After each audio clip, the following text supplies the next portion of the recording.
Just a word to say again, thank you for your presence here tonight and in the next few days. We are very happy here at the foundation of the results of this new gathering of the European Academy of Religion. As maybe some of you remember, in 2016, we started to think the possibility of summoning such an initiative involving scholars coming from Europe, Middle East, North Africa, Balkans, Caucasus, South Asia, and Russia. And the result was, since the very beginning, a bit surprising. When I started to talk with the Commissioner Moedas and with the Minister of Research at the time, Stefania Giannini, for the gathering of December 2016, we thought that more or less 100 people could have responded to such an invitation, and then one day, a bit less than one day, was enough to exploit the patience of people that we were inviting. Actually, we had from the very beginning a very generous response from institutions and from colleagues and scholars coming from everywhere, and this showed the possibility to include the role of scholarship in an issue, the issue of peace, if you want to say it very simply, that is now devastating the internal relation inside religious world and between religious world. As you know, and as my friend Jan Fiegel already said, I have the sense that we live inside a religious climate change. And in this religious climate change, we need the same actors that are active in the field of climate change as such, namely politics, decision makers. We need public opinion and media, but we need also scholarship and research. Because if you have only politician will say that everybody is dangerous except the one who are applauding decision makers, and this could be very complicated.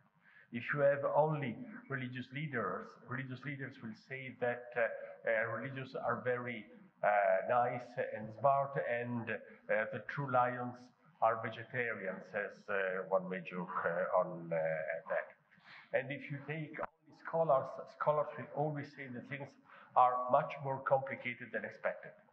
And so to keep together the three polarity is one of the purpose of this gathering, the summoning in the next few days.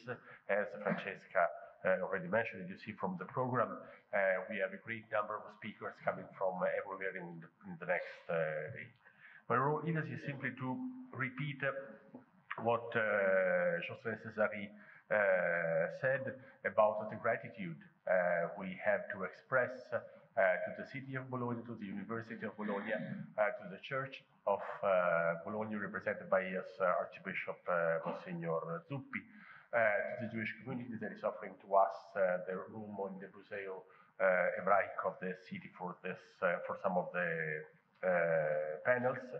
To the European Parliament, which gave to us the patronage as usual, and to the Ministry of Foreign Affairs, represented by Ambassador Barucco, because the Italian diplomacy was very active and very supportive in making real what you will see in these days. As you know, as you have realized, arriving here, those who survived crossing Piazza Maggiore during Carnevale dei Bambini, that is not a very easy place to cross in an afternoon like that. We have this conference also enriched by some joyful moment. We will have next Tuesday at the dinner at the Palazzo di Renzo the first announcement of the Alberigo Award.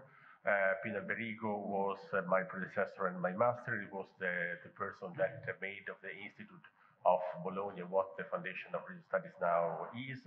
He passed away in June 2017, and we, the ones who have taken the role of members at the foundation in Via San Vitale, decided to create an award in the name of Alberigo.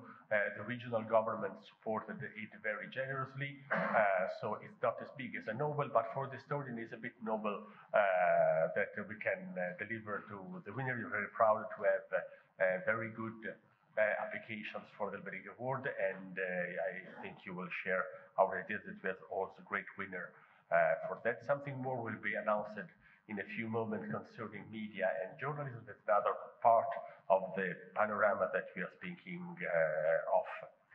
Some of the people that is here have been already involved in another parallel initiative that we have taken, that is the idea to create beside the European Academy, that is an horizontal platform to create the commitment of a few great institutions for European research infrastructure for religious studies.